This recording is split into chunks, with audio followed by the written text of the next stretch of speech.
You can benefit from trust while you're alive. You don't have to wait till you die to benefit from a trust. Most people, 99% of the people, only set up trusts to avoid probate. And there's nothing wrong with that, right? Who wants their family to have to go through courts, lawyers, judges, and spend a lot of money and time and stress when it comes to, getting all of their assets and passing all their wealth? No one wants to go through that.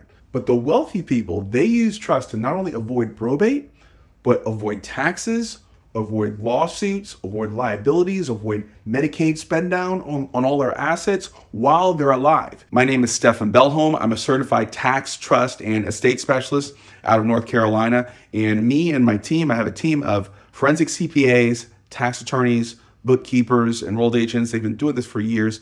We educate people, and we love educating business owners and investors how to take advantage and learn and implement these unique tax strategies and structures when it comes to trust. And if you want to learn how that works, just drop the word Dynasty in the comments, and I'll show you exactly how to start learning these things without having to watch thousands of hours of videos on YouTube. Most people, 99% of the people out there, if they have a trust, it's a revocable trust, either a living trust or a land trust. You called a lawyer or went online or went in the phone book, you said, hey, I'm going to get a trust. And they set you up with a revocable trust. Now, there's nothing wrong with a revocable trust. The issue is revocable trusts do not provide any tax benefits, any asset protection, because you still have ownership of all of those assets. All those assets in the revocable trust are part of your personal estate, and they don't become part of a separate trust estate until you pass away.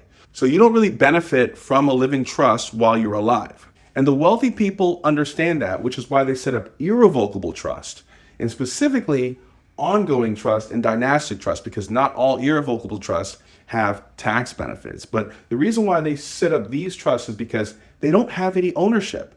They're the trustee, you have control, but all of the assets inside the trust are no longer part of your personal estate. They become part of the trust estate while you're alive.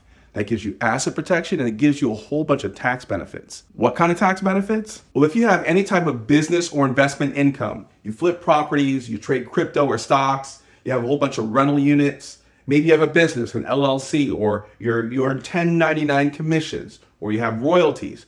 You can take all of that income and you can redirect it into your Dynasty Trust. Now that it's in the Dynasty Trust, it's part of a separate estate that files its own tax return, has its own EIN, and all that income can be deferred for generations. That's why they're called Dynasty Trust. So now you have the tax savings and you have the asset protection. And this is why families like the Rockefellers and the Kennedys have become so wealthy. A lot of people like to talk about the Kennedy curse, but no one really seems to talk about the Kennedy purse. And the reality is Dynasty Trusts are one of the reasons why the Kennedy family has legally been able to grow their wealth and avoid taxes unnecessarily for generations. But you don't have to be super uber wealthy like the Kennedys to implement the structure. And that's what we teach people in our Tax and Estate Academy. So drop the word Dynasty in the comments and we'll show you exactly how to put this together.